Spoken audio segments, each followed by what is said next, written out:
माँ, मैं बड़ा हो गया हूँ। अब मैं शहर जाकर अपना घर बनाऊंगा और मेहनत करके बड़ा आदमी बनूंगा। माँ की आंखों में आंसू आ गए, लेकिन उसने मुस्कुराते हुए कहा, बेटा, जहाँ भी रहना अपनी माँ को कभी मत भूलना। कब्बू शहर चला गया। उसने खूब मेहनत की। कुछ ही समय में उसने एक सुंदर सा घर बना लिया। उसी शहर में उसकी मुलाकात एक सुंदर कवि काव्या से हुई। दोनों एक दूसरे को पसंद करने लगे और उनकी शादी हो गई। लेकिन शादी की जल्दी में कब्बू अपनी माँ को बताना भूल गया। कुछ महीने बाद गांव में कब्बू की माँ को अपने बेटी की बहुत याद आई। उसने सोचा, चलो बेटे से मिलकर आती हूँ। वह लंबी उड़ान भरकर शहर पहुंची।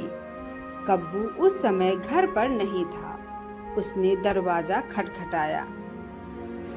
अंदर से काव्या बाहर आई। जी, आप कौन हैं? बूढ़ी कौवी बोली, बेटी, मैं कब्बू की माँ हूँ। यह मेरे बेटे का घर है। काव्या चौंक गई। क्या? कब्बू ने तो कहा था कि उसकी कोई माँ नहीं है। मैं आपको अंदर नहीं आने दूंगी जब तक कब्बू नहीं आ जाता। बेचारी माँ बाहर बैठकर रोने लगी। उसी समय वहाँ से पंखुड़ी चिड़िया गुजरी। उसने पूछा, माँ जी, आप क्यों रो रही हो? माँ ने सारी बात बता दी। पंखुड़ी बोली, क्या आप सच में कब्बू की माँ हैं? हाँ बेटी। पंखुड़ी तुरंत उड़कर कब्बू के पास पहुंची।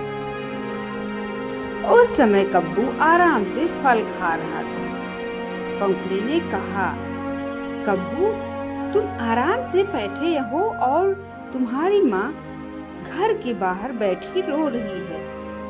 कब्बू के हाथ से फल गिर गया। क्या मेरी माँ आई है? वह बिना देर किए तेजी से घर पहुंचा। जैसे ही उसने अपनी माँ को देखा, दौड़कर उसके पैरों में गिर पड़ा। माँ, मुझे माफ कर दीजिए। मैं आपको अपनी शादी की खबर नहीं दे पाया। माँ ने उसे गले लगा लिया। बेटा, मुझे तुमसे कोई शिकायत नहीं है। बस मुझे भूलना मत। फिर कब्बू अपनी माँ को घर में ले गया। उसने काव्या से कहा, काव्या, ये मेरी माँ है। काव्या हैरान होकर बोली, लेकिन तुमने तो कहा था कि तुम्हारी माँ नहीं है। कब्बू शर्माते हुए बोला, अरे मैं तो मजाक कर रहा था। मुझे क्या पता था कि वही बात सच मान लोगी तुम। काव्या को अपनी गलती का एहसास हुआ। वह तुरंत अपनी सास के पैरों में झुक गई। माँ जी, मुझे माफ कर दीजिए। माँ ने उसे प्यार से गले लगा लिया। धीरे धीरे घर में खुशी लौट आई। कुछ दिन बाद कब्बू की माँ बोली, बेटी, अब मैं दादी बनना चाहती हूँ। कब तुम्हारे घर नन्हा मेहमान आएगा? काव्या शर्मा कर मुस्कुरा दी। लेकिन समय बीतता गया और अंडा नहीं आया। एक दिन काव्या उदास होकर अपनी सहेली के पास गई। उसने कहा, मेरी सास रोज पूछती है कि अंडा कब आएगा। मुझे बहुत शर्म आती है। उसकी सहेली ने बिना सोचे कहा, तुम चिंता मत करो काव्या, मैं अभी जंगल से एक अंडा लाती हूँ। वह जंगल गई और उसे एक अकेला पड़ा हुआ अंडा मिल गया। वह उसे उठा लाई। उसने कहा, इसे अपने घोंसले में रख दो। सबको लगेगा कि यह तुम्हारा अंडा है। काव्या ने बिना सोचे समझे वैसा ही कर दिया। जब सास ने अंडा देखा तो वह खुशी से झूम उठी। अब मेरे पोता या पोती आने वाले हैं। उस दिन से सारा काम खुद करने लगी। बेटी, तुम आराम करो। अब तुम्हें मेहनत करनी नहीं चाहिए। मैं सारा काम कर लूंगी। काव्या को भी अच्छा लगने लगा। दिन बीतते गए। एक सुबह काव्या नदी पर पानी पीने चली गई। उधर घर में अचानक टक टक की आवाज हुई। अंडा फूट गया, लेकिन उसमें से कौवे का बच्चा नहीं निकला।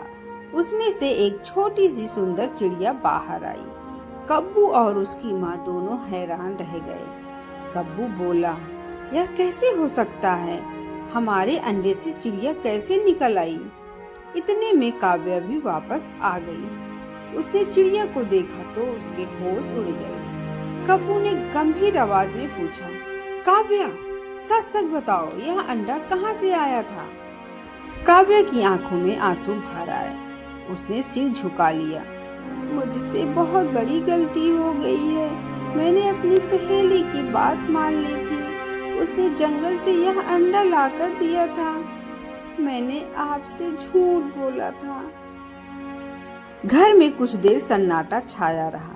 फिर काव्या रोते हुए बोली, माँ जी, कब्बू, मुझे माफ कर दीजिए। मैं किसी को दुख नहीं देना चाहती थी।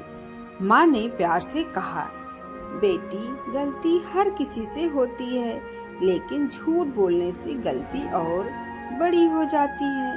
कब्बू ने भी कहा, अगर तुम पहले ही सच बता देती तो हम कभी नाराज नहीं होते। तीनों ने उस नन्ही चिड़िया को उसकी असली परिवार तक पहुंचाने का फैसला किया। वे जंगल गए। बहुत खोजने के बाद उन्हें उस चिड़िया का परिवार मिल गया। चिड़िया की माँ अपने बच्चे को देखकर खुशी से रो पड़ी। उसने कब्बू और उसके परिवार का धन्यवाद किया। घर लौटते समय काव्या ने मन ही मन में वचन लिया, आज के बाद मैं कभी किसी से झूठ नहीं बोलूंगी और न ही कभी किसी की चीज बिना पूछे लूंगी। कुछ महीनों बाद भगवान ने सचमुच काव्या और कब्बू